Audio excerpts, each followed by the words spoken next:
গোপালগঞ্জে এনসিপি প্রোগ্রামে বাকশালীদের হামলা হয়েছে। আসল সমাবেশ শুরু হওয়ার আগেই হামলা কিন্তু হয়েছে। সমাবেশ তখনও শুরুই হয়নি, ওরা পৌঁছায়নি। সমাবেশের পরেও সেখানে হামলা হয়েছে। সেই সমাবেশে হাসনাত আব্দুল্লাহ স্লোগান দিছে মুজিববাদ মুর্দাবাদ। শুনেন।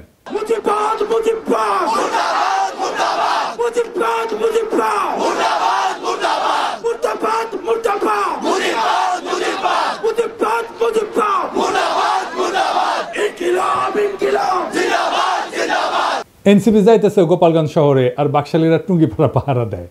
আরে বেকুব, টুঙ্গিপাড়ার দায়িত্ব তো আমার। লোহা না গরম হইলে হাতুড়ি দিয়ে লোহায় বাড়ি দিয়ে লাভ আছে কোনো? বাকশালীদের ঔদ্ধত্য আর জনগণের ঘৃণা সেই পর্যায়ে পৌঁছাইলে টুঙ্গিপাড়া জয় বাংলা হয়ে যাবে, কেউ ঠেকাইতে পারবে না। টুঙ্গিপাড়া বাঁচানির একমাত্র রাস্তা হইতেছে বাকশালীদের জাতির কাছে ক্ষমা চাওয়া, নয়তো অপেক্ষা করা লোহা গরম হওয়ার। পিনাকির শপথ মিস হয় না, যা কইছি করে দেখাবো ইনশাল্লাহ। আওয়ামী লীগ আসলে কি, বাকশাল আসলে কি? একটা নিষিদ্ধ ঘোষিত সংগঠন যারা 16 বছর ধরে রাষ্ট্রকে দখল করে রাখা আয়নাঘর আর গুমখুনের রাষ্ট্র বানাইছিল। 1 বছর হয় নাই হাজার হাজার ছাত্ররে মারলো পাখির মতো গুলি কেরা। আর এই ছাত্রলীগ আওয়ামী লীগ নিজেরা অস্ত্র হাতে হাসিনা পুলিশের সাথে নামিছিল। তাদের মধ্যে যারা পলাইছে তারা তো পলাইছেই, আর বাকিগুলা গোপালগঞ্জে যায় ঢুকিছে। রাজনৈতিক নেতাদের জন্মস্থানে সেই দলের একটা প্রভাব থাকে দীর্ঘদিন, এটা স্বাভাবিক। গোপালগঞ্জেও আওয়ামী লীগের প্রভাব থাকবে, আওয়ামী মনোভাবাপন্ন মানুষ থাকবে, কিন্তু একটা রাজনৈতিক দলের শান্তিপূর্ণ কর্মসূচি করতে দেবে না। প্রাইভেট বাহিনী দিয়ে অস্ত্র হাতে সমাবেশ শুরুর আগেই সমাবেশ স্থল ভাঙবে, এটা কি মগের মুল্লুক? কেন বিএনপিকে তো গত ফেব্রুয়ারিতে সমাবেশ করতে বাধা দেয় নাই? আমরা তো কথা বলার সভা সমাবেশের স্বাধীনতা চাইছি, রাজনীতির স্বাধীনতা চাইছি। হাসিনা এটা করতে দেয়নি, তো গোপালগঞ্জে কি এখনো হাসিনার শাসন চলে? বিএনপি ওখানে করতে পারলে এনসিপি কেন করতে পারবে না? মানে গোপালগঞ্জের আওয়ামী লীগের সাথে কি এমন প্রেম বিএনপির যে তারা সমাবেশ করতে পারবে, আর কি এমন শত্রুতা এনসিপির যে তারা যাইতেই পারবে না? বিএনপি কি হাসিনার বিরুদ্ধে লড়াই করে নাই? এই বিএনপি যখন 2024-এর 14 সেপ্টেম্বরে প্রোগ্রাম করতে যাইতেছিল, তখন গাড়ি বহরে হামলা করে 3 জন বিএনপির নেতাকর্মীকে মাইরা ফেলাইছিল এই গোপালগঞ্জের বাকশালীরা। আর আজকা বিএনপির কর্মীরা উল্লাস করিচ্ছে আওয়ামী লীগের মতোই, যে এনসিপি মার খাইছে, দাওয়া খাইছে, উল্লাস করিচ্ছে। হ্যাঁ, কি বেকুবের বেকুব রে। তো বিএনপি পরে প্রোগ্রাম করলো যখন, তখন কোনো হইল না কেন? কোনো অ্যারেঞ্জমেন্ট হয়েছিল নিশ্চয়ই। তো যখন পরে বিএনপি প্রোগ্রাম করতে গেল, তখন কেন আওয়ামী লীগ ট্রিগার্ড হইল না? কেন ডাক্তার জাহিদ ট্রিগার্ড হইল না? কেন কচু খেতে ট্রিগার্ড হইল না? কেন আগে থেকে আওয়ামী লীগেরা চ্যালেঞ্জ ছুড়ে দিতে থাকলো? প্রশ্নটা এখানেই। তার মানে বিএনপির সাথে গোপালগঞ্জ আওয়ামী লীগের এই মুহূর্তে কোনো কনফ্লিক্ট নাই, কনফ্লিক্ট আছে এনসিপির সাথে। তার মানে এনসিপি সেই শক্তি যা হাসিনাকে উৎখাত করছে, তারে ঠেকাইতে হবে। বিএনপির সাথে আর কোনো শত্রুতা নাই। তাই আওয়াজ তুলছে গোপালগঞ্জের ছাত্ররা ঢুকতে পারবে না, ঢুকলেও বাইরে হতে পারবে না। এইটা ছিল মিথ। এই মিথ চুরমার হয়ে গেছে। রাজনৈতিক দলের কর্মসূচিকে নিরাপত্তা দেওয়া পুলিশের কর্তব্য, আর্মির কর্তব্য। এনসিপি মারপিট করতে যায় নাই, সভা করতে গেছে, রাজনৈতিক সভা। এনসিপির হাতে অস্ত্র ছিল না, আমরা সবাই দেখছি। তারা খালি হাতে গেছে, পুলিশ আর্মি নিরাপত্তা দিচ্ছে, তাদের পেশাগত কাজ করছে। পুলিশ আর্মি এই কাজটা করছে রক্তপাতহীনভাবে, কোনো প্রাণ ঝরে নাই, যতক্ষণ পর্যন্ত এনসিপির নেতারা ছিল। এটাই বিজয়, হাসিনার জামানাকে অতিক্রম করে যাওয়ার বিজয়। এই বিজয় এলো বর্ষা বিপ্লবের নায়কদের হাত ধরে। গোপালগঞ্জে মুজিব বিরোধী সমাবেশ করতে যাওয়া যায়, নিরাপদে ফিরেও আসা যায়, কোনো প্রাণঘাতী সংঘাত ছাড়াই। তারা তাদের কর্মসূচি শেষ করে ফেরত আসছে। এই ঘটনার রাজনৈতিক মূল্য অনেক। এইগুলাই ছোট ছোট বিজয়।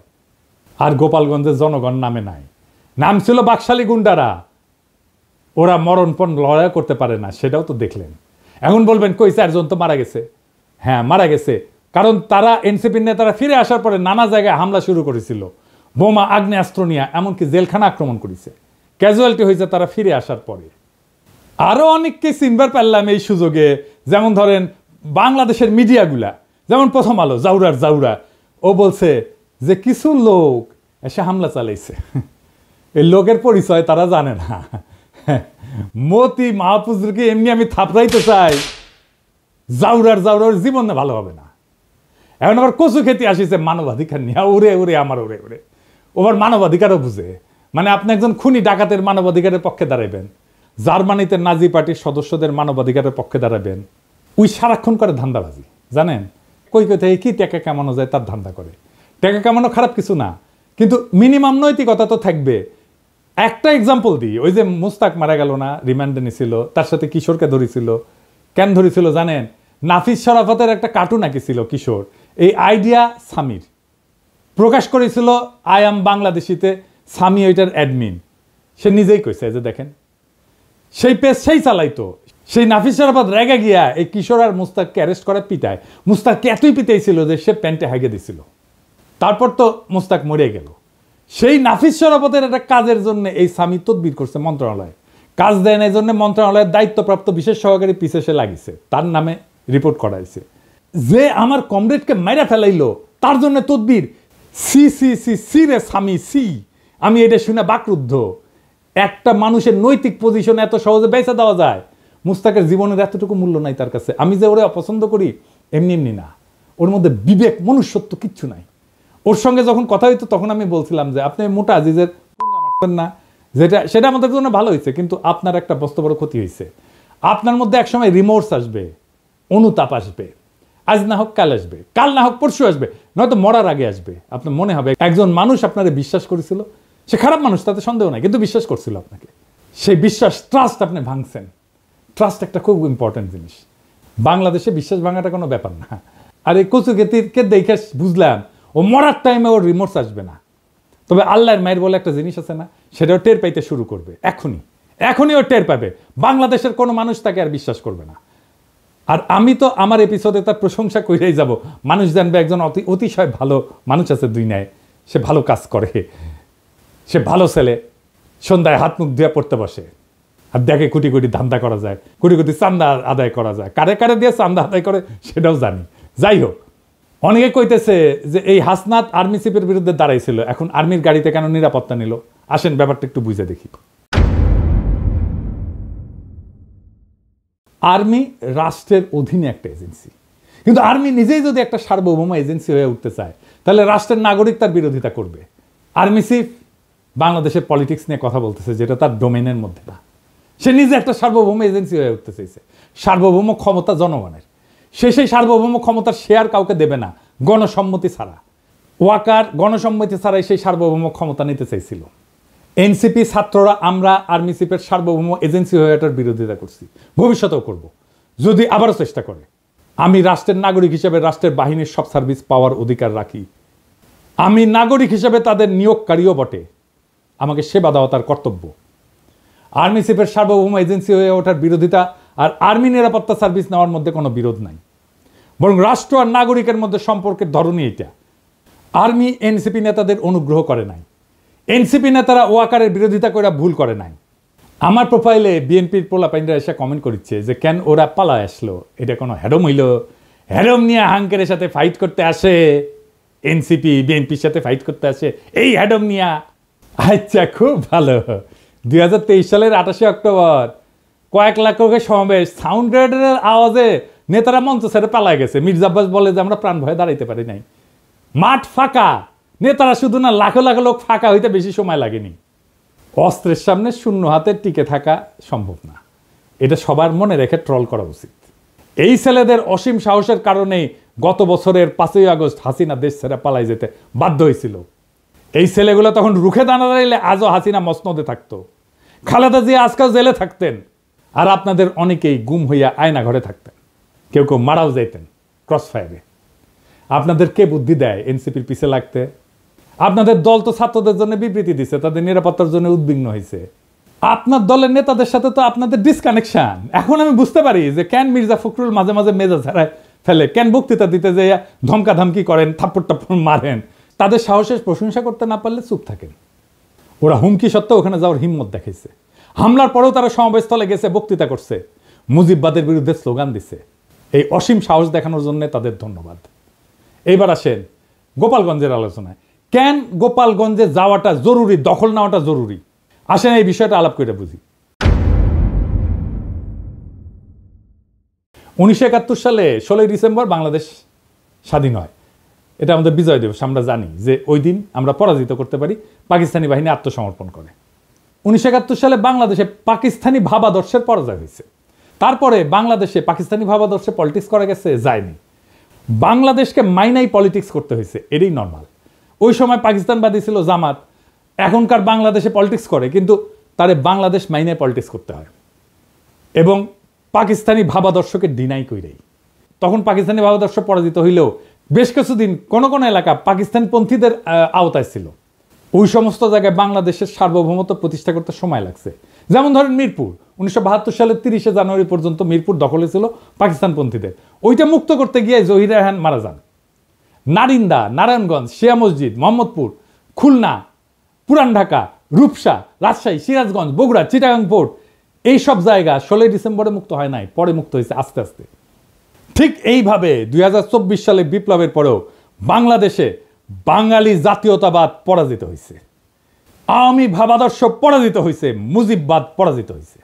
কেননা এইটা বাংলাদেশের সার্বভৌমত্ব মানত না, এইটা বাংলাদেশকে ইন্ডিয়ার পার্ট ভাবত। দেশের মানুষের বিক্ষোভের তোরে ইন্ডিয়ান আর্মিরে ডাকতেও তাদের আটকায় নাই, পাইকারি খুন করছে, দেশের জনগণের বিপক্ষে যুদ্ধ ঘোষণা করছে, তারা নিজেদের বাংলাদেশি মনে করা জনগণদের উপরে গুলি চালাইছে, সবাইকে বাঙালি হইতে বাধ্য করতে চাইছে। তাই ওইটা ফ্যাসিস্ট একটা রেজিম ছিল। তাই বাঙালি জাতীয়তাবাদ এবং মুজিববাদ, বাকশাল, আওয়ামী লীগ বাংলাদেশের পলিটিক্স করতে পারবে না, তারা বাংলাদেশি মানে না। কিন্তু 71-এর মিরপুরের মতোই 24-এও গোপালগঞ্জে এখনো বাঙালি জাতীয়তাবাদ, মুজিববাদ পরাজিত হয়নি। সেজন্য হাসনাত আব্দুল্লাহর গোপালগঞ্জে দাঁড়ায় মুজিববাদ মুর্দাবাদ, এটা খুবই প্রতীকী একটা কাজ হয়েছে।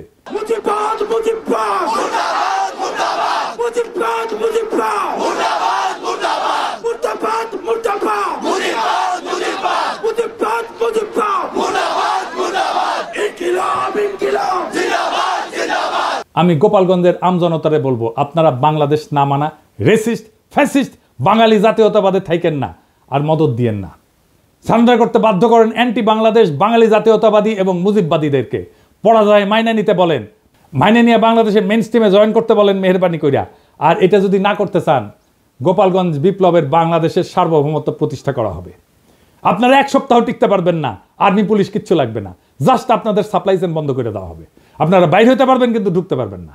সব ইকোনমিক অ্যাক্টিভিটিস বন্ধ হয়ে যাবে, জ্বালানি তেলের সাপ্লাই বন্ধ হয়ে যাবে, গ্যাস বন্ধ হয়ে যাবে, ইলেকট্রিসিটি সাপ্লাই বন্ধ করে দিলে আপনারা শেষ। আগে ঘোষণা দেওয়া হবে, শহর ছাড়েন, 24 ঘন্টার মধ্যে ফাঁকা হয়ে যাবে শহর, সব সরকারি কর্মচারীদের উইথড্র করা হবে। পারবেন 7 দিন টিকতে? প্রফেসর ইউনূসের দায়িত্ব বাংলাদেশের সার্বভৌমত্ব প্রতিষ্ঠা করা গোপালগঞ্জে। আবার 1 মাস পরে মার্চ টু গোপালগঞ্জ ঘোষণা করা হবে, যদি আপোষে সারেন্ডার না করে তাইলে। বেগম জিয়া বলছিলেন গোপালগঞ্জের নামই বদলাই যাবে, গোপালগঞ্জ আর থাকবে না। শুনেন, আপনি কি এখন মুখটা বন্ধ কেন? এই যে মহিলা, আপনার মুখটা এখন বন্ধ কেন বলেন তো? কি বলছিলেন এতক্ষণ ধরে? মুখটা বন্ধ কেন এখন? দেশ কোথায়? গোপালী? গোপালগঞ্জ জেলার নামই বদলে যাবে, বুঝছেন? গোপালগঞ্জ আর থাকবে না। এইটা বাস্তবায়ন করতে হবে। এর জন্য 2টা কাজ করা যায়। এক, গোপালগঞ্জের নামটা বদলে ফেলাই যায়, বা জেলা সদর পরিবর্তন করে অন্য উপজেলায় নেওয়া যায়, নাম বদলায় দেওয়া যায়।